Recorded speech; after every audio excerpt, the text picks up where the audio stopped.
Bom dia, estamos hoje aqui para falar sobre reencarnação, né?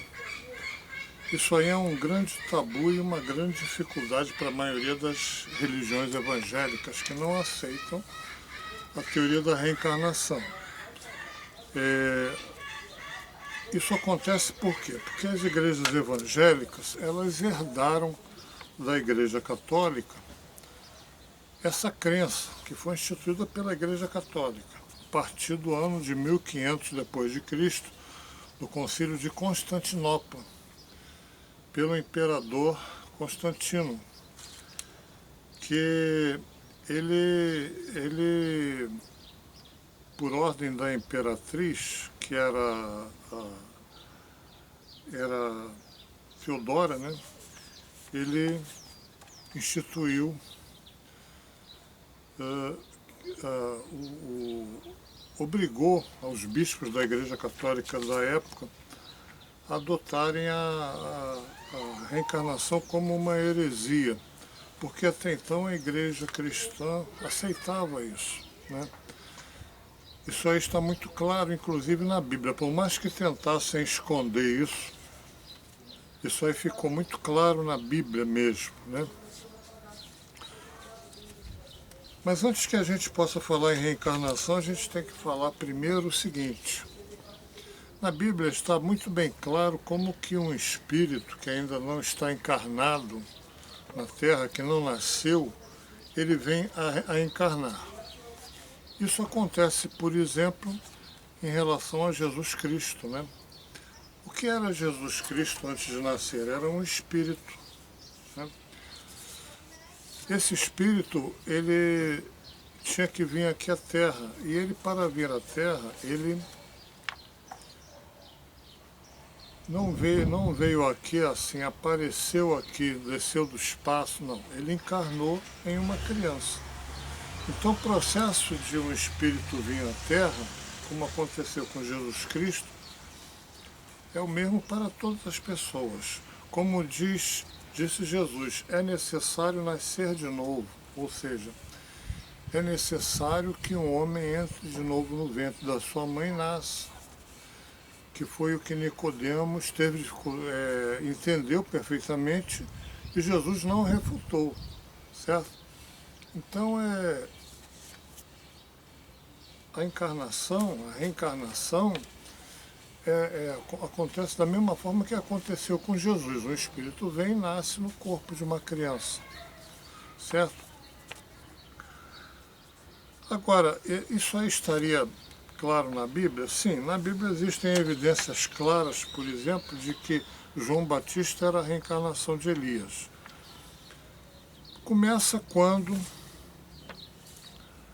um anjo do Senhor aparece a Zacarias, posto em pé à direita do altar do incenso, e Zacarias, vendo-o, turbou-se e caiu temor sobre ele. Mas o anjo lhe disse: Zacarias, não temas, porque a tua oração foi ouvida. Isabel, tua mulher, dará à luz a um filho, e lhe porás o nome de João. E terás prazer e alegria, e muitos se alegrarão no seu nascimento. Porque será grande diante do Senhor, e não beberá vinho nem bebida forte, e será cheio do Espírito Santo já desde o ventre da sua mãe. E converterá muitos dos filhos de Israel ao Senhor, seu Deus.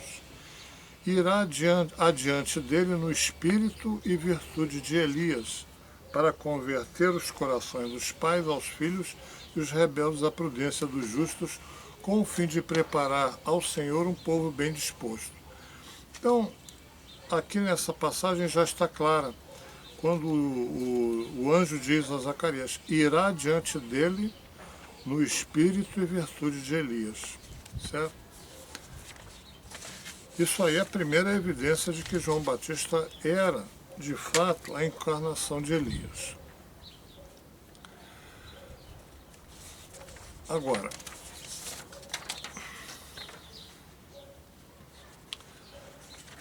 Jesus, quando ele fez a transfiguração no Monte Tabor, está escrito na Bíblia o seguinte: Jesus tomou consigo a Pedro, Tiago e João e os levou sós em particular a um monte alto e transfigurou-se diante deles. E as suas vestes tornaram-se resplandecentes, extremamente brancas como a neve, tais como nenhum lavadeiro sobre a terra as poderia branquear. E apareceu-lhe Elias com Moisés e falavam com Jesus. Então, no monte apareceu Elias, Moisés e Jesus. Todos eles, Elias viveu 800 anos antes de Jesus, né? E Moisés mais tempo ainda. Então eles já tinham morrido. Na Bíblia está claro que Moisés morreu. E se Moisés apareceu no monte é porque Moisés estava vivo. E Pedro, tomando a palavra, disse a Jesus: Mestre, é bom que estejamos aqui, façamos 3 cabanas, uma para ti, outra para Moisés e outra para Elias. Isso está lá em Marcos 9:2:5. Na verdade, em uma outra passagem, Jesus já tinha falado: E acerca da ressurreição dos mortos, não tendes dito que Deus vos declarou, dizendo: Eu sou o Deus de Abraão, Deus de Isaque e o Deus de Jacó. Ora, Deus não é Deus dos mortos, Ele é Deus dos vivos.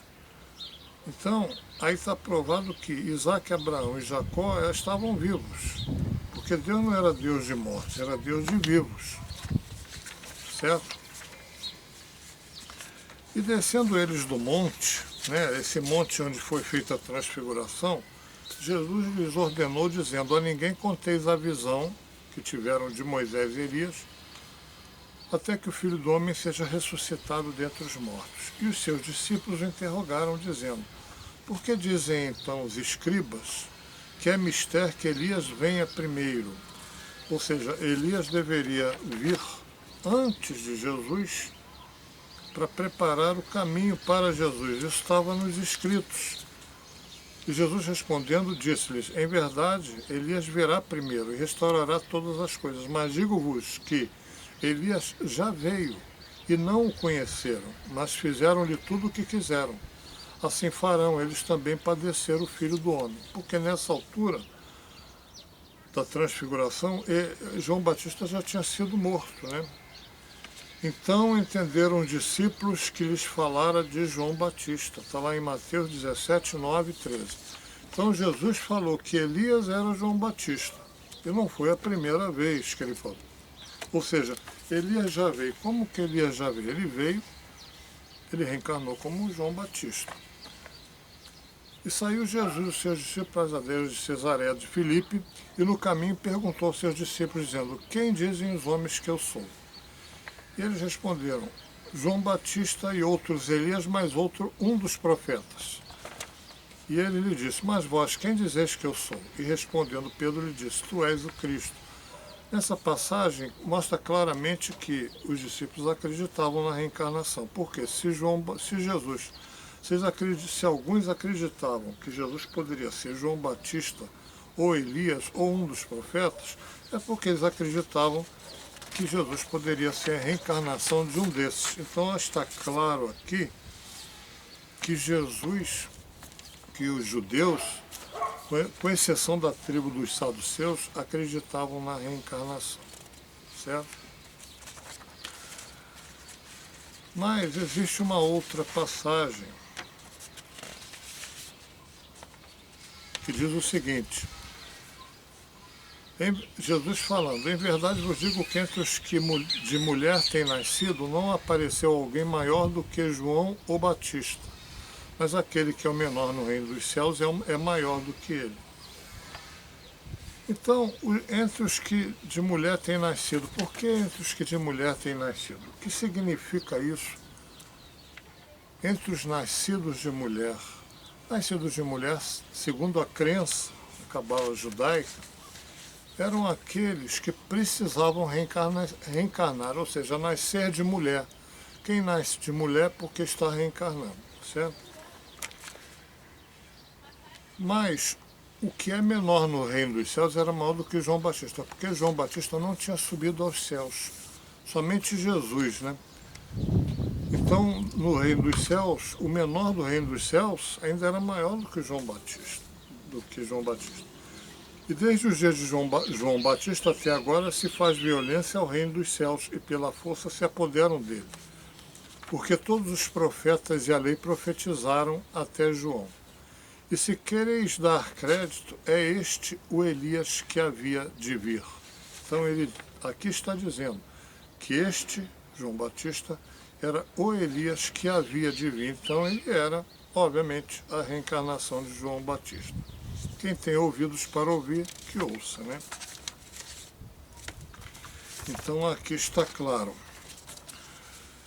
Agora, mais uma evidência aqui de que a morte realmente não existe, né? Disse, pois, Maria a Jesus: Senhor, se tu estivesses aqui, meu irmão não teria morrido, mas também agora sei que tudo quanto pedires a Deus, Deus te concederá. Disse-lhe Jesus: teu irmão há de ressuscitar, referindo-se a Lázaro, né? Disse-lhe Marta: eu sei que há de ressuscitar na ressurreição do último dia.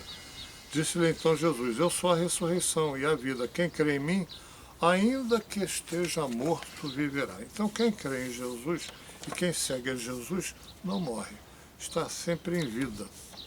E todo aquele que vive e crê em mim nunca morrerá. Crês tu isso? Então, nunca morrerá significa que não, que no dia que essa pessoa morrer em carne, ela estará viva em espírito, certo?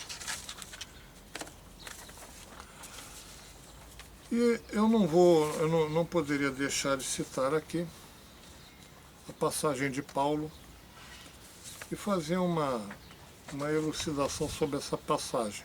Diz ele assim: ainda que eu falasse a língua dos homens e dos anjos e não tivesse amor, seria como o metal que soa ou como o sino que tine.